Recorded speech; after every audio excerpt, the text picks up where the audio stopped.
उर्दू किसकी भाषा है? किसने कहा? दोबारा मत कहिएगा। उर्दू हमारी भाषा है। ये जाहिल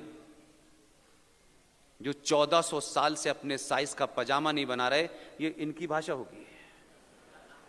किस दुनिया में कौन सी भाषा है? कहां सुना था आपने कि उर्दू उनकी भाषा है? फिराक गोरखपुरी कौन थे? कृष्णचंद्र पंत कौन थे? उर्दू हमारी जबान है, इसी मिट्टी की जबान है, इनकी जबान नहीं है, कोई लेना देना नहीं है। लेकिन उन्होंने ऐसा आपको फंसाया कि आज 2024 का भारतीय इस सनातन धर्म सभा के सभागार में बैठ करके पुष्पेन के सामने पूरे कॉन्फिडेंस से कहा उर्दू मुसलमान की भाषा है। कहां से आए थे ये और कैसे कैसे नैरेटिव हैं, इसे आप चलाते हैं। इसलिए मैं सबसे विनती करता हूं, जिस विषय को नहीं जानते कोई आपकी बेइज्जती नहीं होने वाली। कोई आपको यह नहीं कहेगा ये कम पढ़ा लिखा है। मैं हजारों विषय को नहीं जानता, मैं तो पब्लिकली कह देता हूं कि भाई मुझसे इकोनॉमिक्स के बारे में बात मत करना। हाई स्कूल में 3 नंबर मैथमेटिक्स में ग्रेस मिला था, तब पास हुआ था मैं। लेकिन क्यों इसको हर बात को नहीं आता हमको? उससे आसानी हो जाती है कि कम से कम कंफ्यूजन नहीं क्रिएट करते हैं आप। इसलिए एक और नरेटिव है यहां, आज के युवा बच्चों को पूछ रहा हूं, ये मुगलई बिरयानी है। ये पूछो भाई, जहां से ये मुगल आए थे वहां धोने के लिए पानी था? तो चावल कैसे उग गए? रेगिस्तान में चावल उग रहे थे। ये मुगलई बिरयानी है। ये हलवा हमारा है। अबे गधे, हलवा बनाने के लिए जो घी चाहिए, घी के लिए दूध चाहिए, वहां ऊंटनी दूध दे रही थी क्या? जहां से आए थे तुम। लेकिन मुगलई बिरयानी है, मुगल से जोड़ दिया है। कैसे भूखे नंगे चोटे आए थे, आपने उनको आहा क्या तहजीब है। ये गंगा जमुना तहजीब है। गंगा भी मेरी है, जमुना भी मेरी है। तहजीब तुम्हारी कहां से आ गई यहां पे? ये छोटे छोटे नरेटिव ने आपके युवा बेटे बेटियों को मूर्ख बना रखा है। ये गजल, क्या बात है, वाह वाह वाह वाह। एक था शायर, अभी मरा है, बड़ी मुश्किल से पीछा छूटा है। 90% सनातनी हिंदू शाम को थोड़ा सेंटिमेंट लगा के मुशायरा सुनने जाते हैं। मुशायरा सुनिए, बुरी बात नहीं है, लेकिन मुशायरे में बैठ करके कोई आपको आपकी सभ्यता को उर्दू में गाली दे रहा और आप कहें वाह वाह वाह क्या बात है। क्योंकि वाह वाह करना है, ये बताना है आस पड़ोसी को कि देखो मुझे उर्दू आती है। उससे अभी पीछा छूटा है। वो जीवित था तब भी बोलता था मैं, अब वो चले गए हैं, अल्लाह ने उनको बुला लिया, बड़ा एहसान किया, इस धरती से एक बोझ कम हुआ। वो एक शेर पढ़ता था, मैं इसलिए आपको कह रहा हूं कि आप विदेश में हैं, इन चीजों के घुमावे मत आइए। वो जोर जोर से पढ़ता था कि जो आज साहिबे मसनद हैं। सुना था ये शेर की लाइन, याद है? मध्य प्रदेश का रहने वाला था, इंदौर का, और उसके नाम के आगे भी यही लगा था, इंदौरी। देखिए सबको नाम पता है, लेकिन उसने जो पाखंड फैलाया वो नहीं पता है।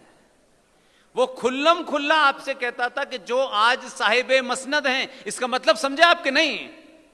अब बताइए उर्दू समझने वाले जो कह रहे थे कि हाँ उर्दू मुसलमानों की लैंग्वेज, बताएं इसका मतलब क्या है? हैं?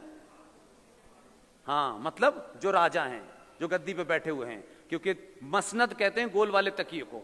और पुराने जमाने में राजकाज करने के लिए मेज कुर्सी नहीं थी, गद्दे थे। और एक तकिया तो आपको इसलिए याद होगा कि फूल वाले चचा उससे बहुत खेलते थे, है ना? आता ना, इधर उधर खेलते रहते थे। वो जिनकी थी उनके साथ नहीं थी, इनके साथ थी वो। तो जो लोग आज, यानी आज 2014 में या भारत में 1947 से लेकर के जो लोग सत्ता में हैं, वो उनके लिए कह रहा है कि जो आज इस सत्ता में हैं ये मकान मालिक नहीं, किराएदार हैं। वो सीधे सीधे आपसे मुंह कह रहा है कि हमारी सत्ता तुमने ली है, तुम किराएदार हो, मकान मालिक नहीं हो, हम हैं मकान मालिक। वो ये कह रहा है और आप कह रहे हैं वाह वाह वाह वाह वाह। इसलिए उर्दू ऐसी जबान है कि उसका नुक्ता ऊपर नीचे लगा दें तो बड़ा गड़बड़ हो जाता है। वही नुक्ता अगर एक ही शब्द के नीचे लगाते हैं और ऊपर लगाते हैं तो ऊपर लगाने से नुक्ता खुदा होता है, और नुक्ते को उठा करके नीचे लगा दे तो कहते हैं एक नुक्ता खुदा को जुदा कर देता है। इसलिए चीजों को समझिए, बिना जाने मत बोलिए। पढ़ लीजिए, जान लीजिए, तब किसी सार्वजनिक मंच पे कोई बात कहिएगा। इसलिए ये तमाम पाखंड जो हमारे देश में चल रहे हैं, ये हमारी अपनी मूर्खता के कारण है। महामूर्ख हम पे अपना ज्ञान दे रहे हैं क्योंकि हमने अपनी रूट को छोड़ दिया है। हम टेलीविजन देख करके रामायण जान पाए, टेलीविजन देख करके हम महाभारत जान पाए, और उसी टेलीविजन में यह बताया गया कि सुंदरता की निशानी तैमूर की अम्मी है। हर महिला, हर बेटी तैमूर की अम्मी बनने के लिए दीवानी हुई जा रही है। न मां के पास समय है क्योंकि मां को सास भी कभी बहू देखना है। सबने अपना, और कौन सी लेटेस्ट साड़ी आई है उसी हिसाब से घर चलेगा। मैं आज भी यह कहता हूं कि अगर अपनी बेटियों को साथ में टेलीविजन देखना है और सुंदरता की निशानी ही ढूंढनी है, तो बाहुबली फिल्म की देवसेना भी तो खूबसूरत हो सकती है। वो रोल मॉडल क्यों नहीं बनी आपकी? और अगर सुंदरता की निशानी देखनी है इतिहास में, तो मैं आज भी मानता हूं कि मेरे लिए और सारे सनातनियों के लिए अगर सुंदरता की कोई निशानी है तो शिवाजी की मां जीजाबाई है। शिवाजी नहीं होते अगर जीजाबाई नहीं होती। ये जीजाबाई थी जिसके कारण शिवाजी बने।